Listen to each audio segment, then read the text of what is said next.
지금부터 두 가지 그림을 보여줄게. 먼저 이게 첫 번째 그림이야.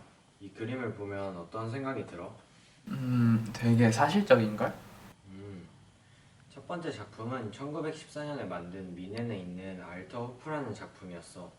그럼 내가 이제 두 번째 작품을 보여줄게. 두 번째 작품은 이 작품인데 이 작품을 보면 어떤 생각이 들어? 되게 건물 같은데 되게 잘 그렸다. 두 번째 작품은 1910년에서 1914년에 만든 비엔나주의 오페라 하우스 작품이야. 사실 내가 여기서 놀라운 사실을 알려주자면 이 두 작품 모두 아돌프 히틀러가 청년 때 그렸던 작품이야. 뭐? 진짜? 사실 아돌프 히틀러는 오스트리아 국립미술대학에 지원을 했어.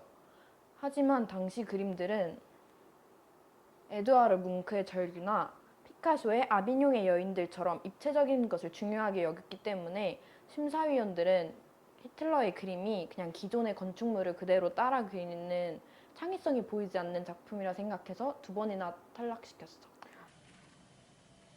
아까 보여줬던 이 두 작품이 히틀러가 그렸던 작품이고 이 두 작품이 에드와르 뭉크의 절규와 파블로 피카소의 아비뇽의 여인들이라는 그림인데 한눈에 봐도 이 그림들에 비해 히틀러의 그림이 창의적이지 않다는 걸 알 수 있지. 아, 그런 사연이 있었구나. 만약 히틀러가 약간 미대에 합격했으면 역사가 달라졌겠는데? 감히 나를 탈락시켜? 이래서 유대인들은 쓰레기라니까? 난 절대 인정 못해.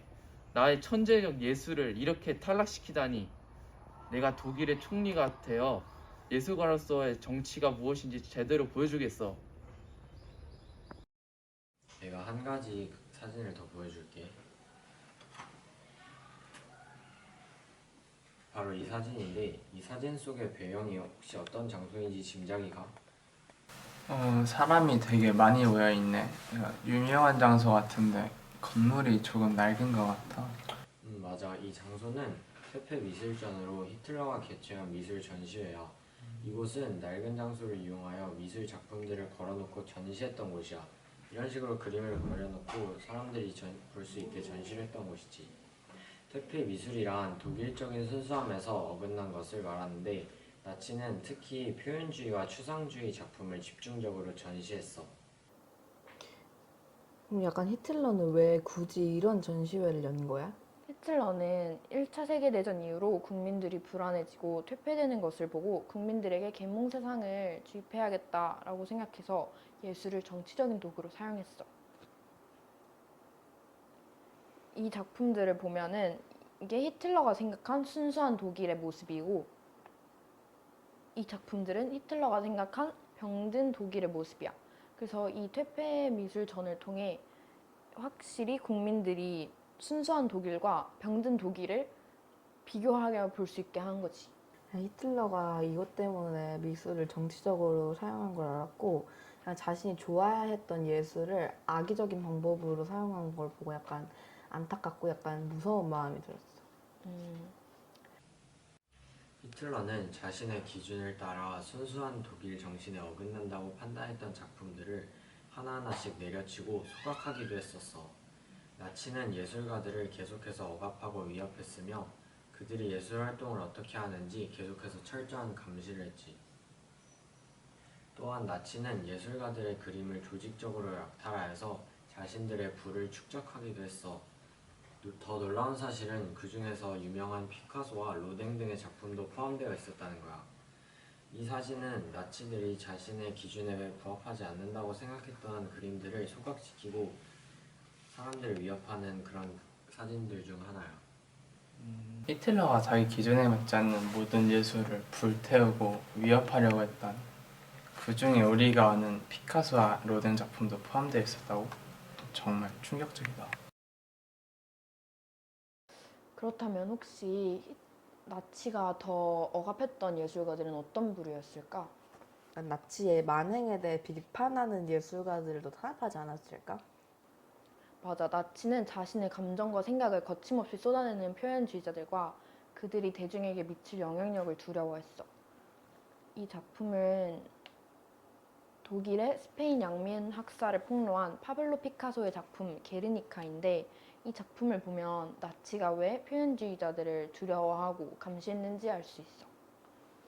결국 그 당시 표현주의 예술가들은 나치의 억압 속에서 조국인 독일을 떠나 유럽, 미국 등으로 망명을 했었어. 여기 나오는 이 그림은 1915년에 제작된 독일의 예술가 에른스트 루트비 키르이너의 군인으로서의 자화상이야. 하지만 그 당시 독일은 이 작품을 매우 못마땅하게 여겼어. 그래서 창녀와 함께 있는 군인으로 바꾸어서 전시했고 그는 작품을 몰수하여 결국에 자신의 모든 작품을 불태우고 스스로 생을 마감하기까지 해. 독일의 나치는 이런 자화상 같은 그림도 못마땅히 여기고 이름까지 바꾸면서 결국 한 사람의 목숨을 앗아가기도 하는구나. 또 이 작품을 보면 이 작품의 주인공 캐테 콜비츠는 대학 시절에 만난 남편과 결혼하여 두 아들을 낳고 평온하고 남부러울 게 없는 삶을 살고 있었어.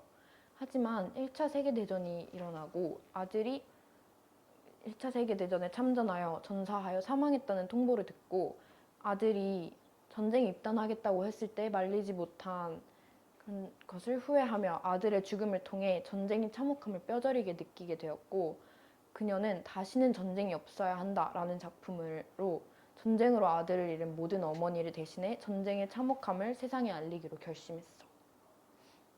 이렇게 많은 독일의 예술가들은 독일의 엄격한 감시 속에서도 미국으로 넘어가 전쟁과 억압을 견디면서도 예술을 향한 열정으로 추상 표현주의와 팝 아트의 창시자가 되었어.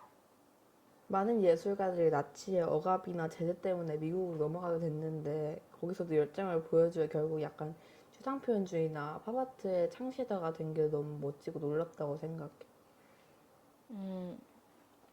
이렇게 오늘 히틀러 당시 예술가들의 작품을 보았는데 오늘 너의 생각은 어땠어?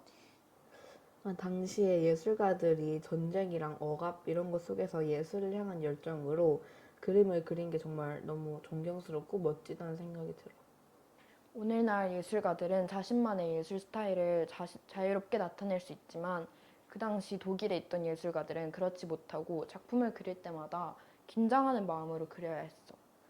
하지만 그 당시에 이러한 예술가들이 없었다면 우리가 이러한 역사도 몰랐을 것이기 때문에 우리는 그런 분들의 모습을 보고 존경하고 감사해야 할 것 같아.